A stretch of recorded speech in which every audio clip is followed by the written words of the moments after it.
আপনারা কিছু টাকা পাঠান, আমরা ছেলেটা দিয়ে যাবো আর কি। পরে আমরা বললাম যে ঠিক আছে, আপনার দিয়ে মানে নিয়ে আসতে হবে না, আমরা যাচ্ছি, আপনারা যেয়ে আমরা আমাদের যত সম্ভব আপনাকে খুশি করে দিব আর কি। তো আসলে পরে বুঝতে পারলাম যে তারা ফ্রড।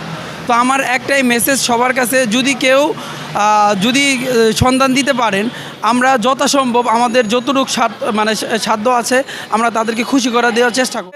তখন আসলে আন্দোলন চলতেছিল 5ই জুলাই, তো ওইরকম আসলে ভরপুর আন্দোলন ছিল না। তো ছেলে হচ্ছে 13 থেকে 14 বছর আর কি।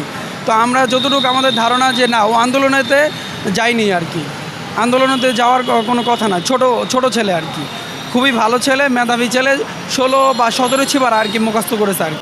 আমাদের আইডিয়া আসলে আমরা বলতে পারছি না। তো আমরা বিভিন্ন জায়গায় খোঁজাখুঁজির চেষ্টা করতেছি, ফেসবুকে চেষ্টা করতেছি, তারপরে আপনার পোস্টারিং করেছি সব জায়গায়, অনেক জায়গায়।